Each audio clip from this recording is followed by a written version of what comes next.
প্রিয় স্টুডেন্ট, আসসালামু আলাইকুম। আজ তোমাদের সামনে যে বিষয়টা নিয়ে আসবো সেটা হলো দশম শ্রেণীর উচ্চতর গণিত এর অনুশীলনী 4-এর 6 নম্বর সমস্যাটা নিয়ে। এটা একটা এক্সট্রা। এই এক্সট্রাটা একটু জটিল, কিন্তু কৌশলটা জানলে অতি সহজ।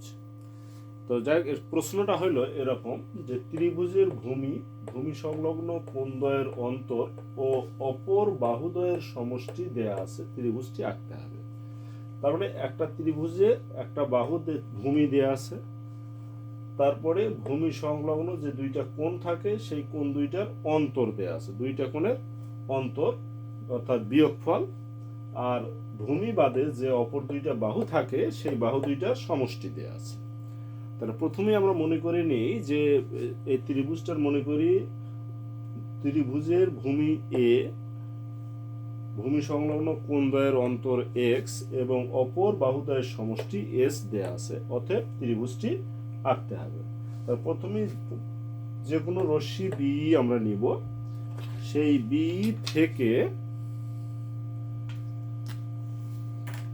থেকে আমাদের ভূমি দেয়া আছে, ত্রিভুজের ভূমি আছে হলো এ। এই ভূমি এ এর সমান করে আমরা ত্রিভুজ থেকে ভূমি এ এর সমান করে বিই থেকে আমরা বিসি একটা অংশ কেটে নেব। তাহলে আমরা একটা অংশ কেটে নিলাম, অংশটার নাম হলো বিসি।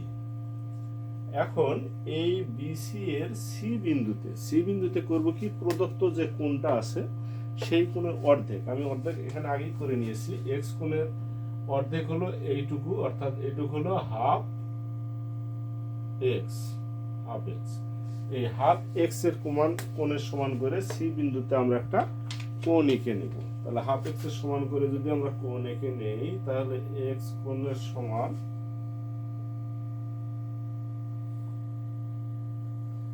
হাফ এক্স এর সমান করে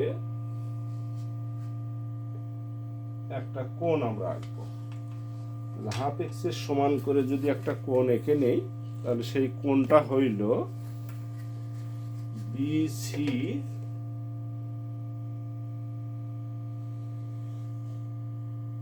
বিসি ডি কোণ।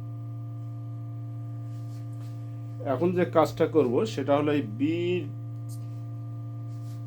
বিডি যে বাহুটা পাইলাম, এইটার উপরে আমরা একটা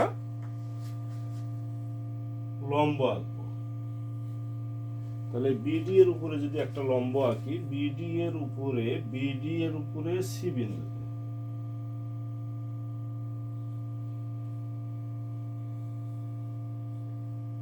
বিডি এর উপর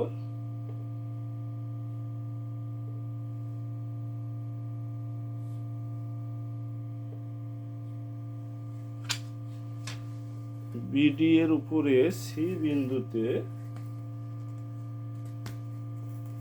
একটা লম্ব আঁকবো, সেটা হলো ডিসি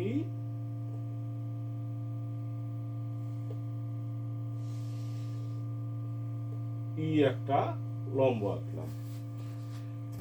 এখন এই সিই থেকে একটা অংশ আমরা কেটে নিব, সেটা হলো প্রদত্ত সমষ্টি, যে অপর দুই বাহুর সমষ্টি এস দেয়া আছে, সেই এস এর সমান করে আমরা বি কে কেন্দ্র করে একটা অংশ কেটে নিব, যে অংশটা কি করবে, যা সিই কে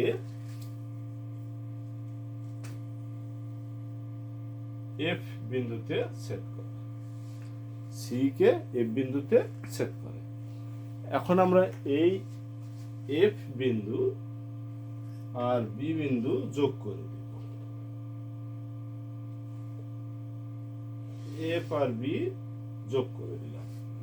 যোগ করে দিলে এখানে একটা আমরা কোণ পাবো, যে কোণটার নাম হলো বিএফসি কোণ।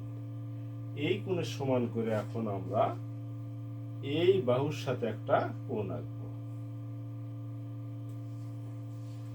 তাহলে এই বাহুর সাথে একটা কোণ আঁকবো, সেই কোণটা হলো বিএফসি কোণের সমান করে, বিএফসি কোণের সমান করে সি বিন্দুতে। তাহলে বিএফসি কোণের সমান করে এই সি বিন্দুতে একটা কোণ আঁকবো, সেই কোণটার নাম হবে এফসি এ কোণ, এফসি এ কোণ, যা এফ কে এ বিন্দুতে ছেদ করে। অতএব ত্রিভুজ এ বি সি হবে আমাদের নির্ণেয় ত্রিভুজ। এটা একটা উচ্চতর গণিতের জটিল একটা সমস্যা, কিন্তু কৌশলটা জানলে খুব সহজ। আবার একটু আমি মনে করে দেওয়ার চেষ্টা করি, সেটা হলো ত্রিভুজের ভূমি সংলগ্ন কোণদ্বয়ের অন্তর ও অপর বাহুদ্বয়ের সমষ্টি দেওয়া আছে, ত্রিভুজটি আঁকো। তাহলে প্রথমে ত্রিভুজের ভূমি আমরা এ ধরে নেব, তারপর ত্রিভুজের এই ভূমি সংলগ্ন কোণদ্বয়ের অন্তর ধরে নেব আমরা এক্স, তারপর আবার অপর বাহুদ্বয়ের সমষ্টি ধরে নেব আমরা এস। তার প্রথম যে কোনো রশ্মি বি থেকে ভূমি এ এর সমান করে বিসি কেটে নেব, তারপর সি বিন্দুতে প্রাপ্ত কোণ এক্স এর অর্ধেক অর্থাৎ হাফ এক্স এর সমান করে বি সি ডি নিব, অঙ্কন করব। তারপর এই ডিসি এর উপরে একটা লম্ব আঁকবো, সেটা হলো সিই লম্ব। এই সিই লম্ব থেকে আবার করব কি আমরা সমষ্টি এস এর সমান করে বি কে কেন্দ্র করে একটা বৃত্তচাপ আঁকবো, যে বৃত্তচাপটি সিই কে এফ বিন্দুতে ছেদ করে।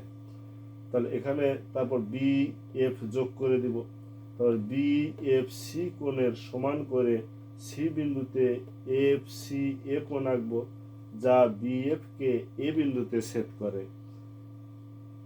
অতএব এ বি সি যে ত্রিভুজটা আমরা পাবো, এই ত্রিভুজটাই আমাদের নির্দিষ্ট ত্রিভুজ, অর্থাৎ যে ত্রিভুজটা আমরা চাচ্ছিলাম সেই ত্রিভুজটাই হলো এ বি সি ত্রিভুজ। আজ এ পর্যন্তই। আল্লাহ হাফেজ।